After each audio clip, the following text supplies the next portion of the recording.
வேத காலம் துவங்கியது முதல் தேவி வழிபாடு நடந்ததற்கான வரலாற்று ஆதாரங்கள் கிடைத்துள்ளன. மகாபாரதம், சங்க நூலான மணிமேகலை, புறநானூறு, நாராயண உபநிடதம், கிருஷ்ண யஜுர்வேதம், சம்ஹித வைஷ்ணவ வேதங்களில் அம்மன் வழிபாடு பற்றி கூறப்பட்டுள்ளது.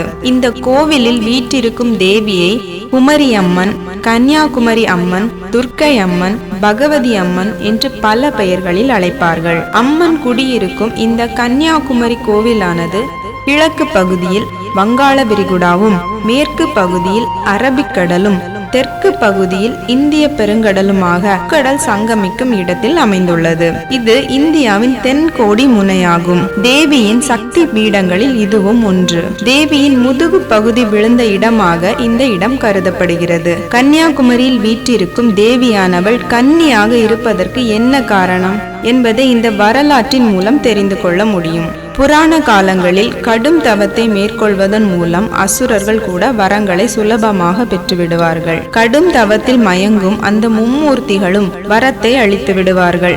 இப்படித்தான் பானாசுரன் எனும் அரக்கன் பிரம்ம தேவனை நோக்கி கடும் தவம் புரிந்து தன்னை யாராலும் அழிக்க முடியாது என்றும் ஒரு கன்னி பெண்ணை தவிர தனக்கு வேறு எவராலும் இறப்பு ஏற்படக்கூடாது என்றும் வரத்தினை பெற்றுவிட்டான். அந்த அரக்கன் நினைத்துள்ளான், மென்மையான தேகத்தையும் மனதையும் கொண்ட ஒரு கன்னிப்பெண் மூலம் எப்படி மரணம் நிகழ முடியும் என்று இப்படி ஒரு வரத்தை வாங்கிவிட்டான். வரத்தினை பெற்றுக்கொண்ட பானாசுரன் அட்டகாசம் தாங்க முடியவில்லை. முனிவர்களையும் தேவர்களையும் படாத பாடுபடுத்தி கொண்டிருந்தான்.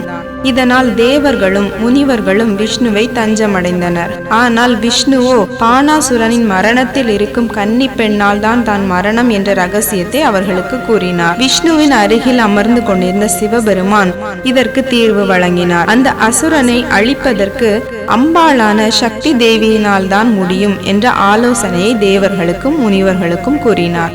தேவர்களும் முனிவர்களும் சக்தி தேவியை நினைத்து தவம் மேற்கொண்டனர்.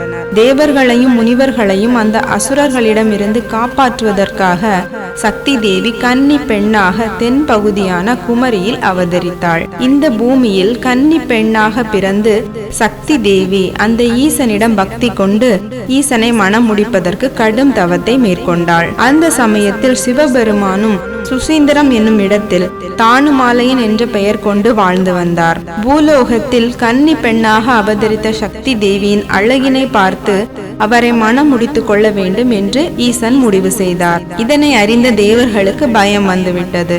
சக்தி தேவிக்கு திருமணமாகிவிட்டால் அந்த அசுரனை எப்படி அழிப்பது? ஆனால் முக்காலத்தையும் உணர்ந்த அந்த நாரத முனிக்கு மட்டும் இது அந்த ஈசனின் திருவிளையாடல் தான் என்பது புரிந்தது.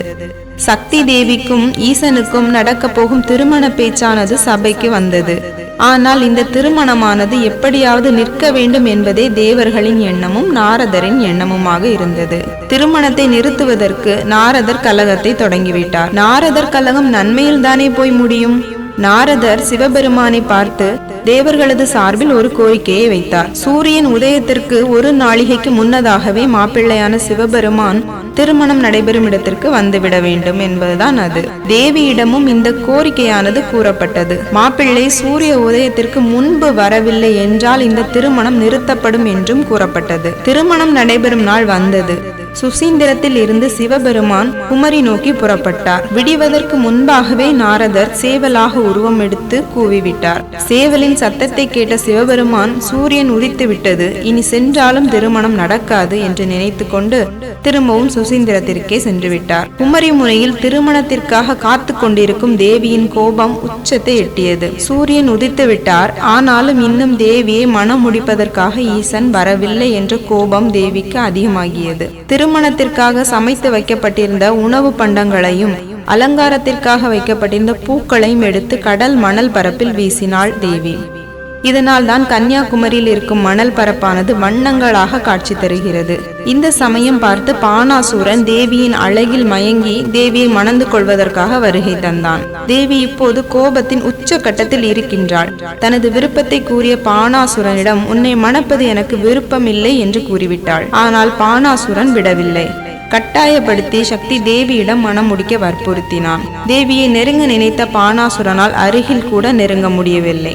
அவளது கோபம் தீப்பிழம்பாக ஓங்கி உயர்ந்து வானளாவிய உருவத்தை கொண்ட பராசக்தி தேவி பானாசுரனை தன் கால்களால் மிதித்து வதம் செய்தாள். தேவர்கள் அனைவரும் தேவியை பூக்கள் தூவி சாந்தமடைய செய்தனர். தங்களை காப்பாற்றிய தேவிக்கு நன்றியையும் பணிவோடு தெரிவித்துக் கொண்டனர். கோபம் தணிந்த தேவி சாந்தி அடைந்து அன்று முதல் இன்று வரை கன்னியாகுமரியில் கன்னி பெண்ணாக பகவதி அம்மனாக அமர்ந்து அந்த சிவபெருமானை நினைத்து கொண்டு மக்களின் குறைகளை நீக்கிக் கொண்டிருக்கிறாள் என்கிறது வரலாறு. திருமணம் ஆகாமல் இருக்கும் கன்னி பெண்கள் இந்த கோவிலுக்கு சென்று வேண்டிக் கொண்டால் விரைவில் திருமணம் நிச்சயிக்கப்படும். காசிக்கு சென்று புண்ணிய தீர்த்தத்தில் நீராடுவதற்கு முன்பு கன்னியாகுமரியில் இருக்கும் முக்கூடல் சங்கமிக்கும் இந்த தீர்த்தத்தில் நீராடுவதால் பாவங்கள் தீரும் என்பது ஐதீகம். நாகர்கோவிலில் இருந்து 25 கிலோமீட்டர் தொலைவிலும் திருநெல்வேலியிலிருந்து 90 கிலோமீட்டர் தொலைவிலும் இந்த கன்னியாகுமரி பகவதி அம்மன் கோவில் அமைந்துள்ளது.